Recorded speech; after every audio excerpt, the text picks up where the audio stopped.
Les commentaires que tu fais sur la parole de Dieu limitent la grâce de Dieu dans ta vie.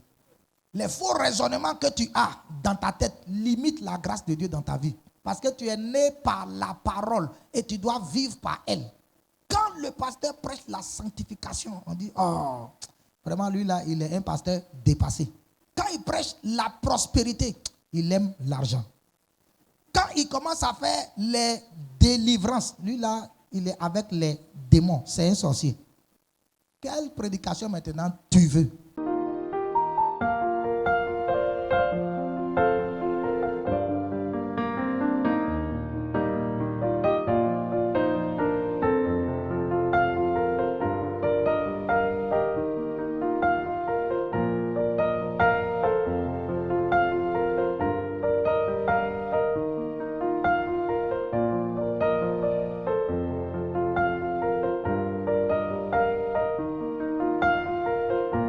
Jacques chapitre 1, verset 18 au verset 25. Jacques chapitre 1, verset 18 au verset 25.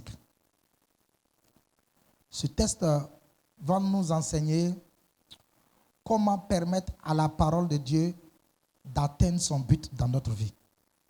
Ok?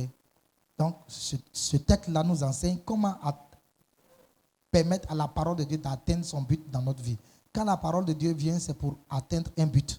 La Bible dit que quand la parole sort de la bouche de Dieu, elle va dans le but d'atteindre un but. Elle ne revient pas à Dieu sans accomplir ce pourquoi elle est sortie. Alors pourquoi est-ce que la parole de Dieu sort, elle vient en nous, mais elle n'atteint pas le but? C'est à cause de nous-mêmes. Ok? C'est à cause de nous-mêmes. Donc Jacques chapitre 1, verset 18 au verset 25. Nous lisons.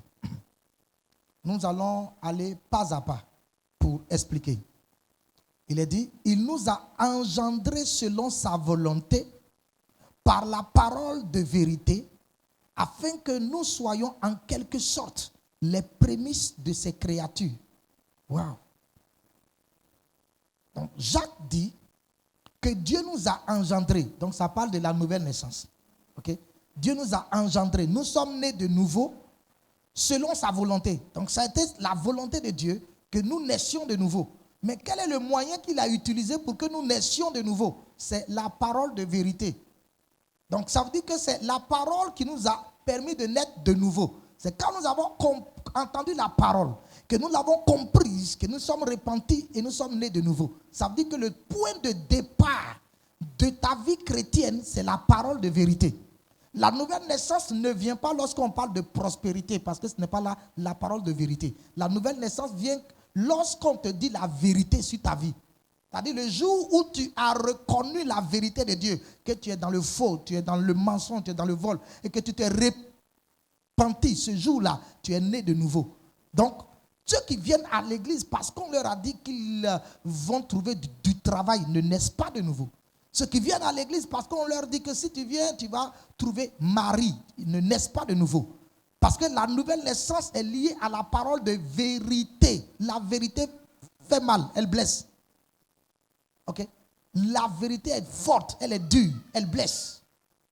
Donc, la vérité, elle met à nu les ténèbres.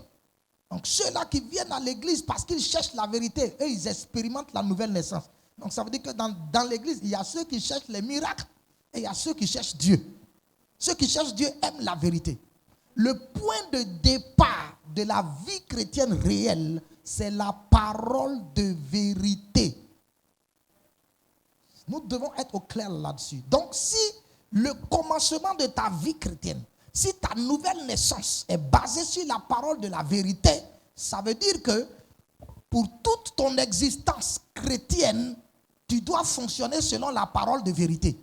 Parce que c'est elle qui t'a fait naître et c'est elle qui doit te garder pour ta marche avec Dieu et pour l'accomplissement des choses dans ta vie. Donc la parole de vérité est indispensable. C'est pour cela que nous allons continuer la lecture pour mieux comprendre. Verset 19. Il dit, sachez-le, mes bien-aimés, ainsi que tout homme soit prompt à écouter, lent à parler, lent à se mettre en colère. Waouh! Donc la parole de Dieu nous permet de naître de nouveau et ça fait de nous des prémices. C'est-à-dire, quand tu nais de nouveau, tu es comme une prémices dans la création. Maintenant, pour continuer à vivre ta vie chrétienne, tu dois t'ouvrir à cette parole. Ne sois pas pressé à servir Dieu.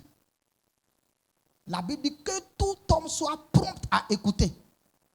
C'est-à-dire, il y a des gens qui viennent à l'église, après un mois de vie chrétienne, ils veulent être pasteurs. D'autres veulent commencer à travailler alors qu'ils n'ont même pas encore écouté suffisamment la parole de vérité pour être transformés. C'est pourquoi, puisque tu es né par la parole de vérité, tu dois apprendre à t'asseoir pour écouter. Il dit, ainsi donc, mes bien-aimés, ainsi que tout homme soit prompt, c'est-à-dire soit apte, soit disponible à écouter. Est-ce que tu es disponible pour écouter? Est-ce que tu es apte à écouter? Est-ce que tu es prompt à l'enseignement, c'est-à-dire s'asseoir pour écouter les enseignements? Parce que tu es né par la parole et tu dois grandir par la parole et tu dois vivre par la parole, mais la parole de la vérité. Donc, il faut aimer la parole, il faut aimer écouter. Parce que si tu n'écoutes pas et tu crois tout savoir, la parole n'aura pas son effet dans ta vie. Dieu va dire à Josué, dans Josué chapitre 1, le verset 8, il va dire, ne te détourne ni à gauche ni à droite. Médite ma parole jour et nuit.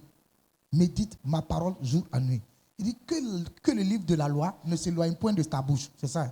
Que le livre de la loi ne s'éloigne point de ta bouche. Médite-le jour et nuit.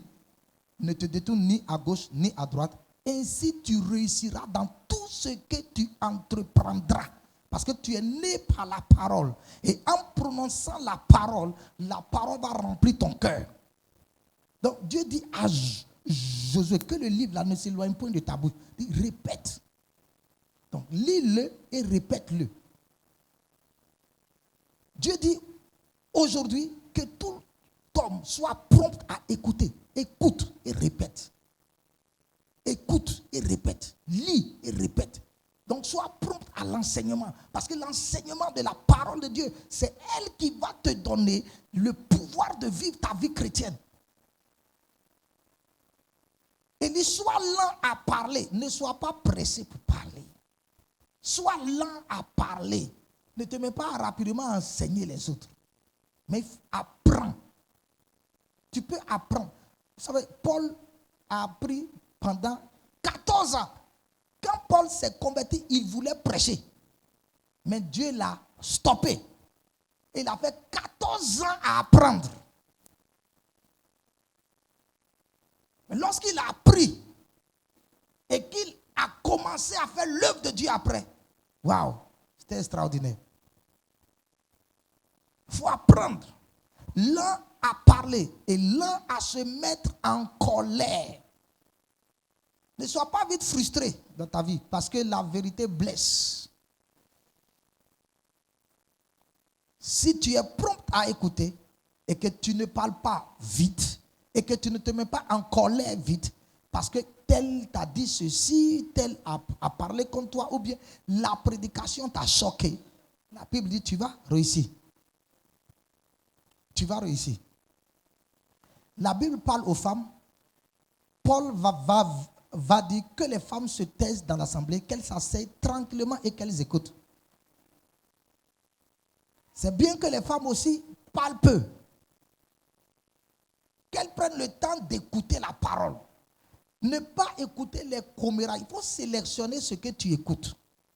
Il y a une différence entre entendre et écouter. Entendre, tu peux entendre sans écouter. Écouter, c'est prêter attention à ce que l'on entend. Donc, quand tu viens à l'église, tu ne dois pas permettre à ton esprit de vagabonder. Donc, lorsque tu écoutes, tu te concentres sur ce que tu entends. Et cela entre dans ton cœur et peut te changer. Il a dit, la colère n'accomplit pas la volonté de Dieu. La colère n'accomplit pas la volonté de Dieu. C'est pour cela, écoutez-moi bien, la colère de l'homme n'accomplit pas la justice de Dieu. Voilà, merci. La colère de l'homme n'accomplit pas la justice de Dieu. C'est-à-dire, parfois, la colère t'amènera à prendre de mauvaises décisions. La colère a amené des femmes à quitter leur foyer. La colère a amené des hommes à renvoyer leurs femmes. Et aujourd'hui, ils sont en train de regretter. La colère a amené certaines personnes à abandonner leur église et après ils sont en train de regretter aujourd'hui. La colère a amené certaines personnes à quitter leur travail et ils sont en train de regretter aujourd'hui parce qu'ils n'ont plus trouvé un bon travail comme ce qu'ils avaient. La colère va te pousser à prendre des décisions qui ne sont pas justes. C'est pourquoi la Bible dit, quand tu écoutes, fais attention à ce que tu entends. Et si tu entends certaines choses, ne te mets pas en colère parce que tu prendras de mauvaises décisions. Tu prendras des décisions qui ne sont pas justes. Donc quand tu fais les choses sur la base de la colère, tu n'es pas dans la justice de Dieu. Toute décision prise sur la base de l'excitation, de la nervosité, du choc, toutes ces décisions ne sont pas de la justice de Dieu. Peut-être que tu as pris une mauvaise décision dans ta vie et aujourd'hui tu es en train de récolter les récompenses, les fruits aujourd'hui. Parce que tu n'as pas fait selon la volonté de Dieu. Pourquoi il est dit, sois lent à te mettre en colère, même si des choses te choquent. Sois lent, sois patient. Ne te mets pas vite en colère parce que tu pourrais prendre une mauvaise décision qui va te coûter beaucoup de choses dans ta vie. Nous continuons la lecture. Jacques va dire, c'est pourquoi, rejetant toute souillure et tout excès de malice, recevez avec douceur la parole qui a été plantée en vous et qui peut sauver vos âmes. Donc, en écoutant la parole, en ne me laissant pas séduire par le cœur, qui me poussera à me mettre en colère afin de prendre de mauvaises décisions, alors cette parole-là me permet de fuir toute souillure et de fuir tout excès de malice. La malice, c'est l'hypocrisie. Donc, permettez à la parole de faire son travail réel, mais ne soyez pas hypocrite. Parce que les hypocrites, c'est ceux qui acclament. Mais en réalité, ils n'ont pas ouvert leur cœur à la parole. Les hypocrites, c'est ceux qui disent Amen. Mais quand ils sortent, ils disent ça c'est quoi ça? Les hypocrites, c'est ceux qui dansent pour dire Dieu est ici. Mais quand ils sortent, ils disent je ne suis pas trop d'accord avec cette église-là. Les hypocrites, c'est ceux quand l'homme de Dieu prêche, ils font ça. Oh, homme de Dieu. Mais quand ils sortent, ils disent ça c'est quel homme de Dieu ça? C'est pourquoi la parole ne travaille pas dans votre vie. Ça veut dire, Dieu dit, quand ma parole sort de ma bouche, elle ne revient pas à moi sans avoir accompli le but. Mais pour qu'elle accomplisse le but, il y a certaines qualités que tu dois avoir. C'est pourquoi la Bible dit, tu dois rejeter les souillures de ta vie et tout excès de malice, qui est l'hypocrisie. Et exerce-toi à la douceur. Avec la douceur, reçois la douceur de la parole qui a été plantée en toi. Lorsque tu reçois la parole qui a été plantée en toi, elle pousse et elle sauve ton âme. Elle sauve ton âme. Donc ton âme est sauvée lorsque tu permets à la parole d'être plantée en toi et de travailler en toi. Mais quel type de parole? La parole de vérité. Vous savez, souvent lorsque la parole de vérité vient, qu'est-ce qui se passe? On dit, il n'y a pas l'onction. Tout pasteur qui prêche la vérité, on dit qu'il n'a pas l'onction. Parce que au lieu que ça fasse du bien, ça fait un peu de mal. Donc, la parole de vérité, on doit recevoir cette parole-là. On doit recevoir la vérité. Lorsque tu reçois la parole de vérité, cette parole-là va te sauver. Maintenant, ceux qui ne reçoivent pas la parole de vérité, qui sont dans la malice, qui sont dans l'hypocrisie, voici ce qui se passe dans leur vie. Verset 22. Il est dit, mettez en pratique la parole. et ne vous bornez pas à l'écouter, en vous trompant vous-même par de faux raisonnements. Mettez en pratique la parole et ne vous bornez pas à l'écouter en vous trompant vous-même par de faux raisonnements. Pour que la parole puisse accomplir son but dans nos vies, nous devons la mettre en pratique. Mais lorsque nous sommes hypocrites, nous l'écoutons, nous acclamons et nous nous trompons nous-mêmes. Parce qu'après avoir écouté la parole, notre raisonnement commence à travailler là-dessus. On commence à critiquer la parole de Dieu. Le message qu'il a prêché aujourd'hui là même, est-ce que ce n'est pas à cause de telle personne qu'il a prêché ça? Parce que ce qu'il a dit là, c'est exactement le problème de tel frère. Donc la parole ne te concerne pas, elle concerne quelqu'un d'autre. C'est pour cela que tu es dans l'église depuis, mais tu es toujours au même lieu. Dieu ne travaille pas avec toi parce que tu n'as pas reçu la parole. Les commentaires que tu fais sur la parole de Dieu limitent la grâce de Dieu dans ta vie. Les faux raisonnements que tu as dans ta tête limitent la grâce de Dieu dans ta vie. Parce que tu es né par la parole et tu dois vivre par elle. Quand le pasteur prêche la sanctification, on dit, oh, vraiment lui là, il est un pasteur dépassé. Quand il prêche la prospérité, il aime l'argent. Quand il commence à faire les délivrances, lui là, il est avec les démons. C'est un sorcier. Mais quelle prédication maintenant tu veux? Que Dieu nous délivre des faux raisonnements. Verset 23, il est dit, car si quelqu'un écoute la parole et ne la met pas en pratique, il est semblable à un homme qui regarde dans un miroir son visage naturel et qui, après s'être regardé, s'en va et oublie aussitôt ce qu'il était. Si quelqu'un écoute la parole et ne la met pas en pratique, il est comme quelqu'un qui s'est miré, qui a regardé dans un miroir, il a vu l'état de son visage, il a vu les boutons.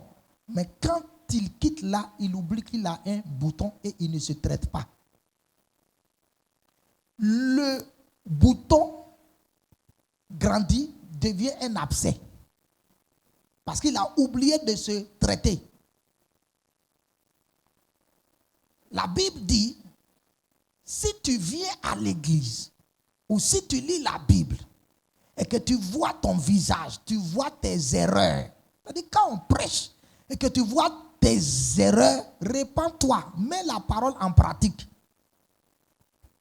Quand on prêche et on te donne des recommandations, mets-les en pratique. Parce que si tu ne les mets pas en pratique, tu seras semblable à quelqu'un qui a connu la vérité, mais qui, après être sorti de l'église, a tout oublié. C'est pour cela que la parole n'opère pas dans ta vie. C'est pour cela que la parole ne t'a pas transformé. Tu es ici il y a longtemps. On t'a prêché pendant longtemps, mais aucun changement dans ta vie. Aucun changement.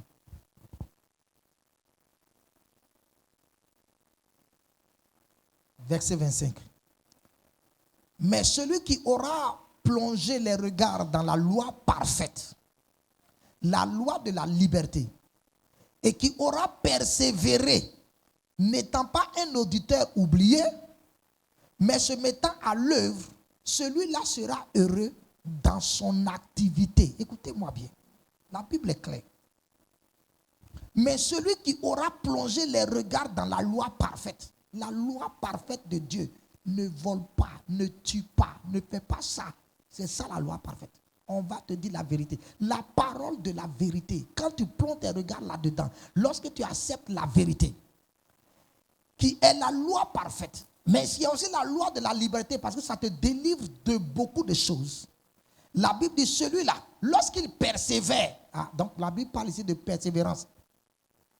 Ce n'est pas parce qu'on a prêché tout de suite que les choses se produiront tout de suite dans ta vie. Non, ce n'est pas automatique. Il y a une persévérance en matière de la pratique de la parole. Persévère.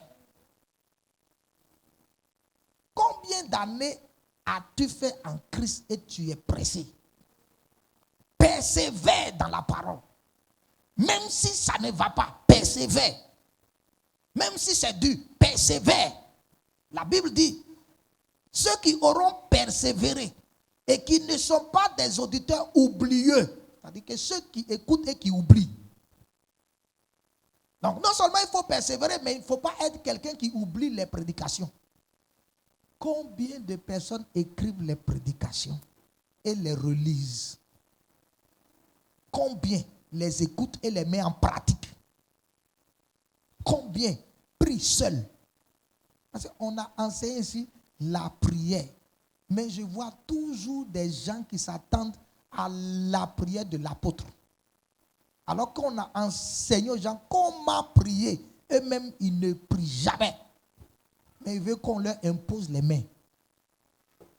Nous avons enseigné ici les 7 dimensions de la grâce. La deuxième dimension de la grâce est liée au ministère de l'homme de Dieu dans ta vie.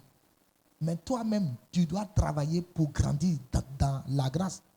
Celui qui se met à l'œuvre dans la parole de Dieu, la Bible dit celui-là sera heureux dans son activité. Il sera heureux dans son activité. Donc, dans ton travail, tu seras heureux. Dans ton foyer, tu seras heureux. Sur la terre, tu seras heureux. Dans ton commerce, tu seras heureux. Dans ton activité, dans tout ce que tu fais, tu seras heureux là-dedans. Parce que tu auras mis la parole de Dieu en pratique. Comment permettre à la parole de Dieu d'atteindre son objectif dans notre vie? Comment permettre à la parole? Nous avons vu, premièrement, que nous sommes nés par la parole de la vérité. Nous avons vu les obstacles. Ceux qui parlent trop et ceux qui se mettent en colère. Donc, il y a plusieurs obstacles. Être pressé à parler. Deuxièmement, se mettre vite en colère. Troisièmement, avoir les souillures dans sa vie. Quatrièmement, avoir de la malice. Cinquièmement, avoir de faux raisonnements. Sixièmement, oublier la parole. Les 6 choses vous empêchent la parole de Dieu d'atteindre son objectif dans votre vie. Mais il y a d'autres choses. Quand vous les mettez en pratique, vous allez jouir de la parole de Dieu. Nous avons vu, premièrement, c'est l'écouter. Écouter la parole. Aimer s'asseoir pour être enseigné. Écouter, ouvrir ses oreilles pour écouter. Deuxièmement, recevoir la parole.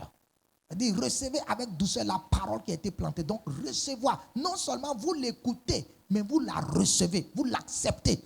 Donc, premièrement, écoutez. Deuxièmement, accepter. Parce que recevoir, c'est accepter. Accepte ce qui t'est prêché.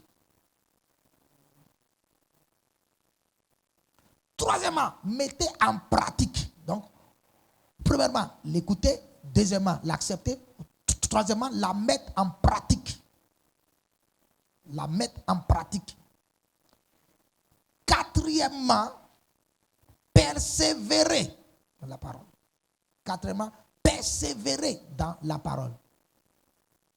Et la conséquence, c'est que vous serez heureux dans votre activité. Vous serez heureux dans ce que vous faites. Donc, si tu n'es pas heureux en tant que chrétien dans ce que tu fais, c'est parce qu'il y a 6 choses qui sont en toi qui bloquent la parole, qui empêchent la parole d'atteindre son but dans ta vie. Parce que la parole de Dieu est puissante. Pourquoi elle travaille dans la vie de d'autres, mais elle ne travaille pas dans ta vie? Parce qu'il y a 6 choses. Dès que tu vas rentrer à la maison là, il faut relire ces 6 choses que nous avons citées. Tu les relis et tu pries pour que Dieu te délivre de cela. Que le Seigneur bénisse sa parole. Nous allons juste baisser nos têtes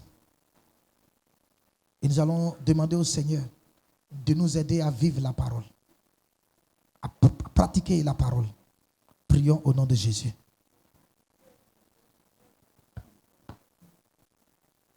À toi la gloire, Seigneur, à toi l'honneur, à toi la magnificence, à toi la bonté, Seigneur. Tu es grand, tu es puissant, tu es élevé en dignité. Nous nous soumettons à toi, nous soumettons nos pensées à ta parole, soumettons nos vies à ta parole, Seigneur. Soumettons nos esprits à ta parole, afin que, Seigneur, ta volonté soit accomplie totalement dans nos vies et que nous soyons heureux dans nos activités. Bénis ta parole. Merci, Seigneur. Au nom de Jésus-Christ. Amen.